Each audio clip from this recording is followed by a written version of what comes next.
أعوذ بالله من الشيطان الرجيم بسم الله الرحمن الرحيم رب اشرح لي صدري ويسر لي أمري واحلل عقدة من لساني يفقهوا قولي।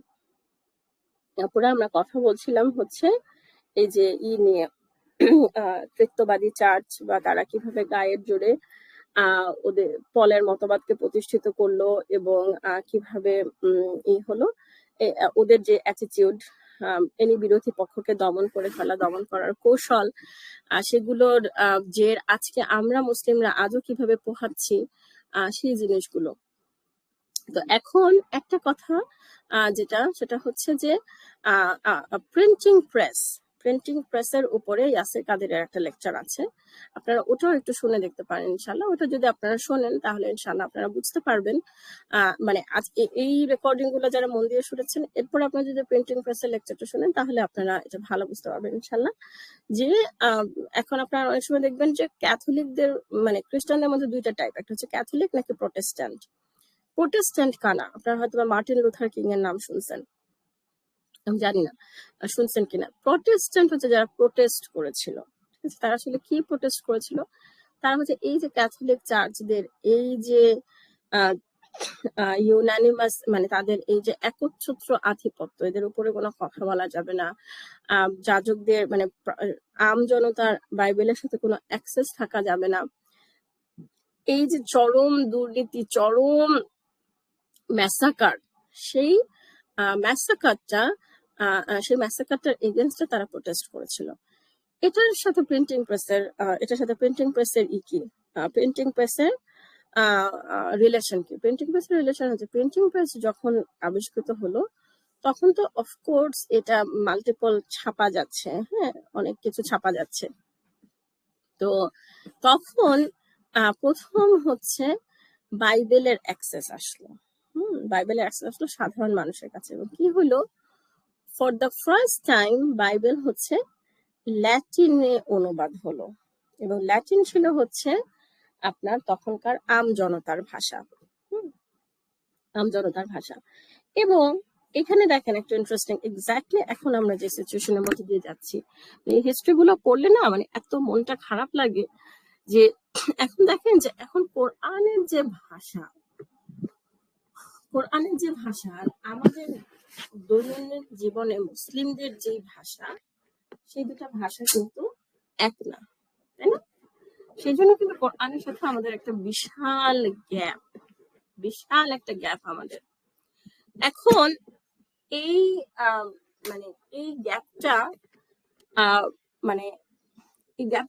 Resolve করার জন্যই তো আসলে এই সবকিছু, এই যে শিকড়ের সন্ধানে বইটা লেখা বা এই যে ডিপ রিডিং সিরিজ করতেছে, সমস্ত কিছু কারণটা হচ্ছে যে আমরা অরিজিনাল ভাষায় কোরআন পড়তেছি না, এবং নট নেসেসারিলি দ্যাট অরিজিনাল ল্যাঙ্গুয়েজে আমাদের কোনো অ্যাক্সেস নাই। তো এখানে কথা প্রসঙ্গে একটা কথা বলে রাখি, আমি জানি না আপনার ওরিয়েন্টালিস্টদের নাম শুনছেন কিনা। ওরিয়েন্টালিস্টদের কাজে ছিল হচ্ছে এই যে প্রাচ্যবিদ, যারা হচ্ছে এই যে এরকম রেনেসান্স বা এগুলোর পরে আস্তে আস্তে ওয়েস্টার্ন ইউরোপ যখন মানে পাওয়ারে আসলে যে কলোনিয়ালিজমের এই সময়গুলোতে, তখন তারা মুসলিমদের যে ইন্টেলেকচুয়াল মেরুদণ্ড, বুদ্ধিবৃত্তিক মেরুদণ্ড ভেঙে দেওয়ার জন্য তখন ওরা ফার্স্ট যে কাজটা করছে সেটা হচ্ছে যারা অ্যারাবিক ভাষাকে সরাইছে। আপনি দেখবেন যে খেয়াল করে দেখবেন যে বিভিন্ন রাষ্ট্র কোনটার সেকেন্ড ল্যাঙ্গুয়েজ কি। সেকেন্ড ল্যাঙ্গুয়েজ দেখবেন হচ্ছে যে যেটা যারা আমাদের কলোনি ছিল, যেমন আমাদের সেকেন্ড ল্যাঙ্গুয়েজ হচ্ছে ইংলিশ বাংলাদেশ, কারণ আমরা ব্রিটিশ কলোনি।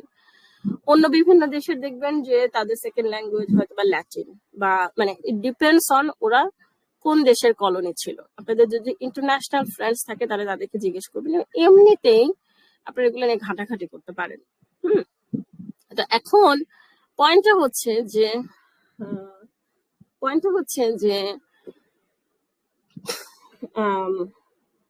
এইভাবে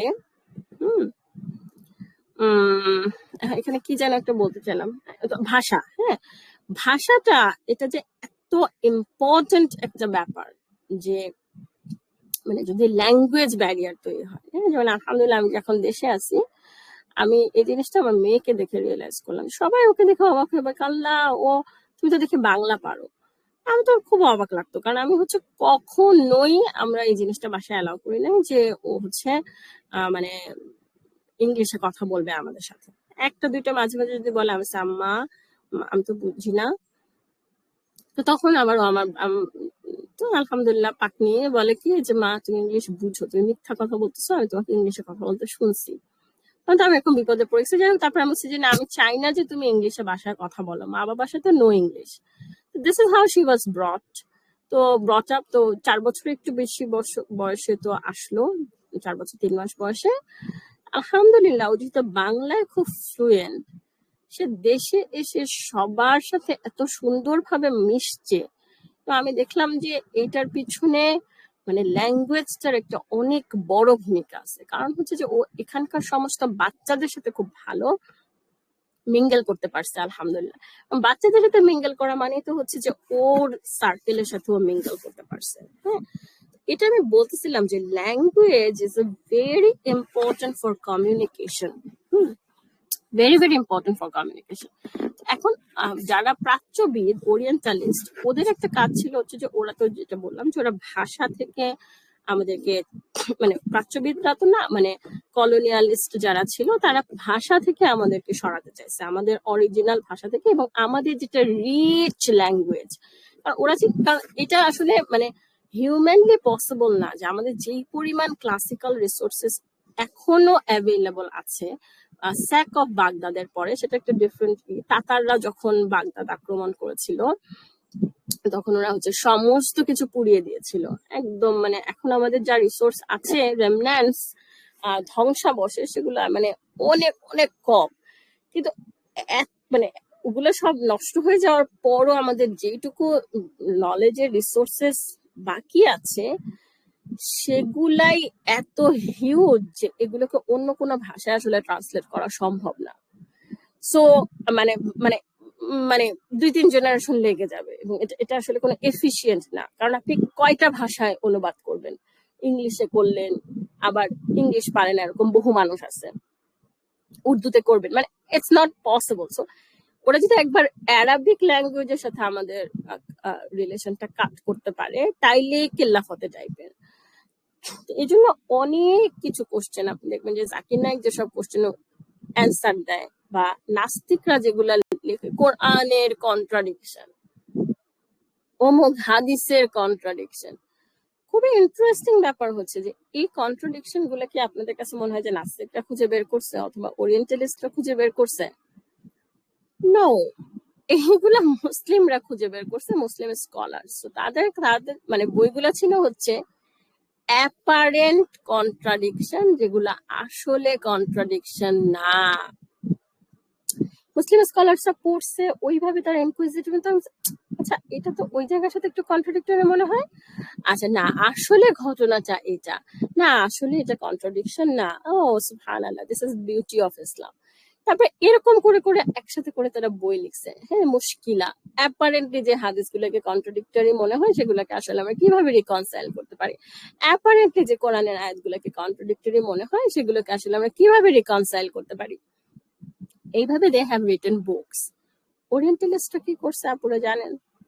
তারা শুধু কন্ট্রাডিকশন গুলো নিয়ে বই লিখছে, সেগুলোর যে সলভ সেগুলো নিয়ে আর লেখে নাই। এইটাকে আমি বলতেছিলাম ইন্টেলেকচুয়াল ডিসঅনেস্টি। এবং এই ইন্টেলেকচুয়াল ডিসঅনেস্টি, এখন যে আমরা ওয়েস্টার্ন নামে আমাদের এক নলা ভাত আমরা বেশি খাই, ওয়েস্ট যে কি পরিমাণ ইন্টেলেকচুয়াল ডিসঅনেস্টি করে সুবহানাল্লাহ। সো দুইটা কথা বলবো, একটা যেটা বললাম যে ওরা পড়ায় না, কখনো মুসলিম হিস্ট্রি পড়ায় না, কখনো না। আপনি যদি মানে আনলেস আপনি হচ্ছে মিডল ইস্টার্ন হিস্ট্রির উপরে আপনি অনার্স মাস্টার্স করতেছেন, তখন আপনি হয়তো বা মুসলিম হিস্ট্রি নিয়ে পড়বেন। কিন্তু সেটার ওরা কি যেন একটা নাম চেঞ্জ করছে, মানে মুসলিম হিস্ট্রি না। আমি এই মুহূর্তে আমার নামটা মনে আসতেছে না। আমার একটা ফ্রেন্ড, ও ইউকে তে পড়তে গেছিল, ও তখন রিয়েলাইজ করছিল। আর আপনি যদি জানতে চান এটা যখন পাবলিশ হবে তখন আপনারা একটু গ্রুপে করেন, আমি তখন সার্চ দিয়ে আবার করব যে ওরা কি যেন একটা নাম দিছে। সেকেন্ড যেটা, সেটা হচ্ছে যে ওরা নাম চেঞ্জ করে। আল্লাহু আকবার, এমন ভাবে নাম চেঞ্জ করবে যেন এটার যে কোনো ইসলামিক অরিজিন আছে এটা বোঝা না যায়। অ্যালজেব্রা, হ্যাঁ, আল জিবর থেকে আসছে, বোঝা যাবে না। ইবনে সিনা, অ্যাভিসিনিয়া, এমন ভাবে করবে বোঝা যাবে না। যেমন কি বলে, অটোমান, অটোমান সাম্রাজ্য, আপনারা শুনে কেউ বুঝবেন যেটা ওসমানী সাম্রাজ্য, এটা ছিল আসলে ওসমান। আচ্ছা, তারপরে হচ্ছে এরকম অসংখ্য উদাহরণ আমি দিতে পারবো, অসংখ্য উদাহরণ। 3 নাম্বার কাজ যেটা করে তারা হচ্ছে যে অন্যের কাজ নিজের নামে চালায় দেয়, যেটা আপনারা দেখবেন যে অমুক জিনিস নিউটন আবিষ্কার করছে, তমুক জিনিসই করছে, এবং নিউটনের বহু শতাব্দী বছর আগে এটা কোনো মুসলিম সায়েন্টিস্ট এটা আবিষ্কার করছিল। তারপরে এই জিনিসটা আমি সবসময় বলি, আবার বলি, জ্ঞান অর্জনের সাথে আল্লাহর সৃষ্টি নিয়ে গবেষণার সাথে ইসলামের কোনো কন্ট্রাডিকশন নাই, ছিল না, থাকতে পারে না। সূরা আলে ইমরানের 191 নম্বর আয়াত থেকে আপনার ইন্না ফি খালকিস সামাওয়াতি ওয়াল আরদি, আমার খুবই ফেভারিট ভার্স। এই জিনিসগুলো নিয়ে আমরা পড়বো ইনশাআল্লাহ, হ্যাঁ, এবং পড়লে আমরা আস্তে আস্তে বুঝতে পারবো যে আমরা কত একটা বাবলের মধ্যে আছি, আমাদেরকে কত রং জিনিস শেখানো হয়। লাস্টলি খালি একটা কথা বলি, কারো যদি হিস্ট্রিতে আগ্রহ থাকে, ক্রুসেডের হিস্ট্রি যদি পড়েন, জেরুজালেমের, আমরা কিভাবে জেরুজালেম হারিয়েছিলাম, সেটা আপনারা তখন এই ইস্টার্ন ইউরোপ আর ওয়েস্টার্ন ইউরোপ যেটার কথা বললাম সেই জিনিসটা ক্লিয়ার হবে। তখন ওই ওয়েস্টার্ন ইউরোপের ওরা যারা একেবারে বর্বর ছিল, নাইট ছিল, তারা হচ্ছে জেরুজালেম আক্রমণ করতে আসছিল, এবং তাদের এইটা ছিল হচ্ছে যে এখন আমি যেমন আপনাদেরকে বলতেছি যে Masjidul Aqsa is in the wrong hand, ওরা তখন ওদের যে চার্চ, ওদের যে পোপ, সে হচ্ছে আমাদের ভাষায় জিহাদ ঘোষণা করছিল মুসলিমদের এগেনস্টে, যে এখানে গেলে, মারা গেলে যে সে হবে শহীদ, ঠিক আছে? তো শহীদ, তো ওদের দুইটা মেইন মোটিভেশন ছিল। একটা হচ্ছে যে তারা মানে জেরুজালেমকে তারা পুনরুদ্ধার করতে চায়, এই মুসলিম এরা যারা আছে মানে ওদের ভাষায় কাফির বা এই টাইপের। আর দ্বিতীয় যেটা, সেটা হচ্ছে যে ইস্টার্ন ইউরোপের পম্প অ্যান্ড স্প্লেন্ডার, প্রচন্ড যে ওয়েলথ, যে তাদের যে অ্যাফ্লুয়েন্স, যেটা অনেকে আমরা এখন ওয়েস্টের দেখে আমরা অভিভূত হই, সেই জিনিসগুলো তখন ইস্টার্ন ইউরোপের ছিল। হ্যাঁ, মুসলিমরা যেগুলো শাসন করতেছে, দে ওয়ার থ্রাইভিং, ওয়েলথের দিক থেকেও, দুনিয়াবি দিক থেকেও। সো ওদের তখন অর্থনৈতিক অবস্থা খুবই খারাপ ছিল, না খেয়ে থাকার মতন অবস্থা হয়েছিল ওয়েস্টার্ন ইউরোপের মানুষদের।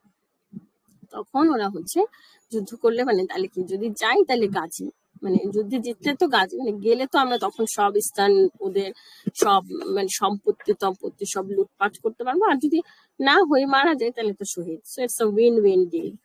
হ্যাঁ, যাই হোক, মোটামুটি আমি জানি না আপনারা কতটুকু বুঝতে পারছেন। আগামী পর্ব থেকে আবার আমরা বইয়ের টপিকে ফিরে আসবো ইনশাআল্লাহ। জাযাকুমুল্লাহু খায়রান। আসসালামু আলাইকুম ওয়া রাহমাতুল্লাহি ওয়া বারাকাতুহু।